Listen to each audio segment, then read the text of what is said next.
প্রায় ২০ বছর পর দিনাজপুরের ঐতিহাসিক গোড়ে শহীদ ময়দানে কর্মী সমাবেশ করেছে জামায়াত ইসলামী। দীর্ঘদিন পর এই আয়োজনে সকাল থেকেই সমাবেশ স্থলে জড়ো হতে থাকেন দিনাজপুর সহ আশপাশের জেলার নেতাকর্মীরা।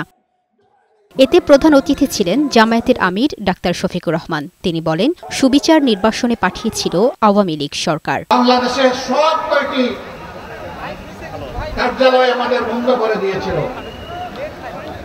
আমাদের দলের নিবন্ধন কেড়ে নিয়েছে, আমাদেরকে নিষিদ্ধ করেছে, আমাদেরকে দফায় দফায় মামলা দিয়ে লক্ষ লক্ষ সহকর্মীকে, ভাই বোনদেরকে, কুলের শিশুকে পর্যন্ত তারা জেলে নিক্ষেপ করেছে। এদিকে সাভারে জামায়াত ইসলামী ঢাকা জেলা ইউনিটের সম্মেলনে সংগঠনের কেন্দ্রীয় সহকারী সেক্রেটারি জেনারেল মাওলানা রফিকুল ইসলাম খান বলেন, দেশে গোজামিলের ভোটার তালিকা প্রণয়ন কাজ চলছে। তাদেরকে গ্রেফতার করতে হবে, তাদেরকে বিচারের আওতায় আনতে হবে।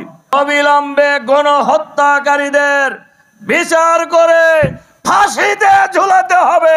চট্টগ্রামে এক অনুষ্ঠানে আরেক সহকারী সেক্রেটারি জেনারেল মাওলানা মোহাম্মদ শাহজাহান বলেন, জুলাই বিপ্লবের চেতনা ধারণ করে নতুন বাংলাদেশ গড়তে জাতীয় ঐক্য মজবুত করতে হবে।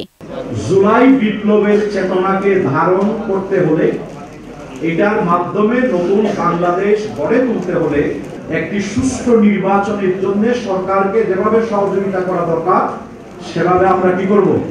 সহযোগিতা করব। ঐক্য আরো মজবুত করার জন্য আমাদের কি করতে হবে? ভূমিকা পালন করতে হবে।